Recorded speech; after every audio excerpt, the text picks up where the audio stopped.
Hey guys, so I guess this is step 2 in the cider making video.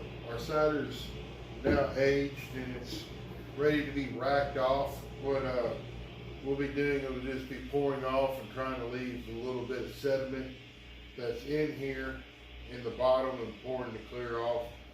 It's probably, I'll get it a 10. So you can tell one way by it's done by the clarity of the liquid, and it is just ready to go. But before we bottle, we're going to go ahead and cold crash it. So this is step 1. While we cold crash it, we're going to go ahead and get a hydrometer reading on it. So we're just going to pour it into a pitcher, cold crash it overnight, so it'll be about 24 hours. We're watching our container, trying to see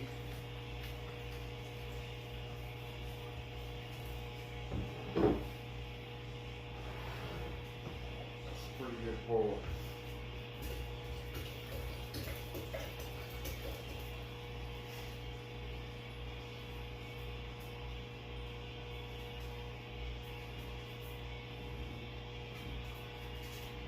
So this is a gallon pitcher.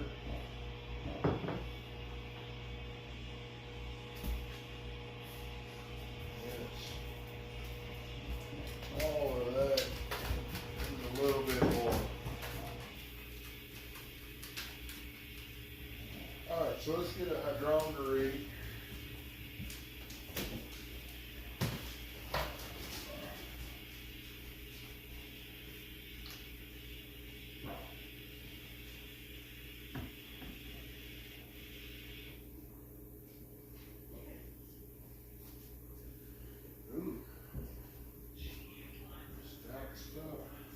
Stuff. Where do I have to put in a graduated cylinder here?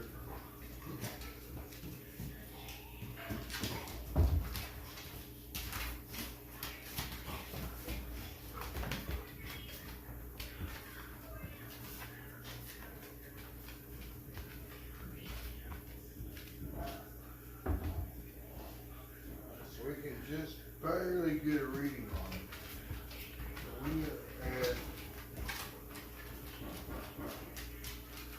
We're at 0%.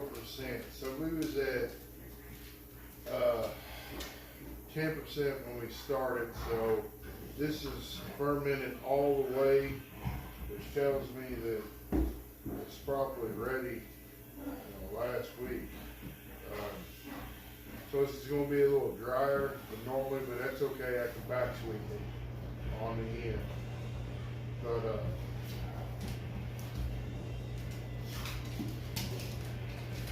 ooh, yeah. This is the kiwi strawberry batch. It's got a little kick to it. So anyway, we'll back sweet on the other end and then we'll bottle. But tonight we cold crash and then we pick up the process tomorrow night. So we let our cider set into the refrigerator for 24 hours and there underwent a process known as cold crashing. Cold crashing rendered our liquid more clear and beautiful. So when I sampled this the other day, you could definitely tell that it was stout, but one thing you could also tell was that it was dry and it didn't have a lot of the apple note that come through. So what we are going to do now is a process known as back sweetening, and then once we are done back sweetening, we'll be bottling. And so the first thing we did is we split that about as even as we could between the two pitchers. Now, in each pitcher, I'm going to add a bottle of Everfresh green apple juice. So, to give it a green appley taste.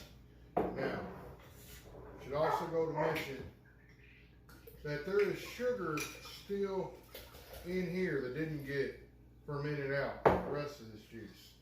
So what I just did was I introduced fresh sugar and nutrients into the juice, and since I cold crashed it, that yeast is asleep, but it will start to wake up as the temperature of the juice rises, and that sugar I put in there will add to the carbonation. You need to realize that when you're bottling, because the difference between too little carbonation, too much carbonation, too little carbonation, it just tastes flat and not very good. Too much carbonation, you blow your bottle to pieces. And these bottles are expensive. So what you're looking for is that good fizz, a good pop.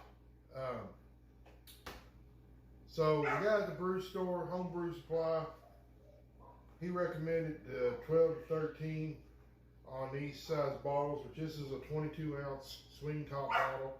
I bought these from Kentucky Brew Supply, is my closest home brew supply. Always try to shop local, guys. Without further ado, now that we have split the juice in half, added our green apple juice as a back sweetener, we will be bottling.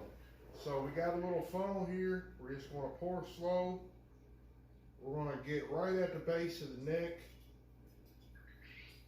and then we will add our conditioning tablets.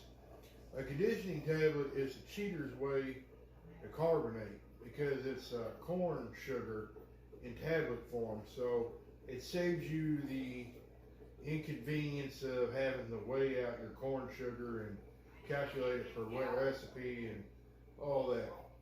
You just drop the tablets in there until you're satisfied.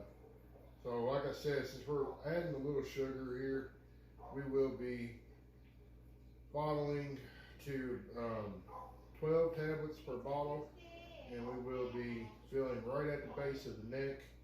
You want to make sure to always leave a little room in the bottle for the carbonation, or else you will turn your bottle into a hand grenade. So, right there, we're just starting to come up the base of the neck. So these are Brewer's Best conditioning tablets. Yeah.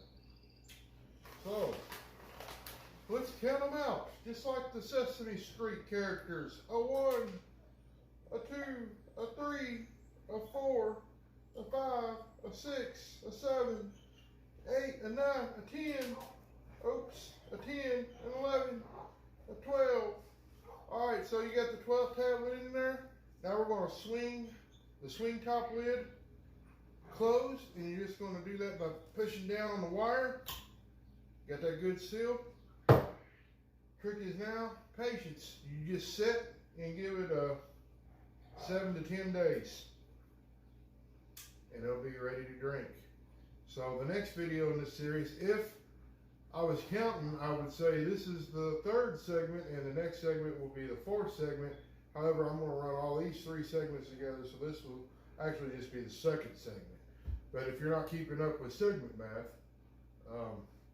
just be aware that in the next end of this, I'll be popping this bad boy open and doing a taste test for you guys, letting you know how it turned out.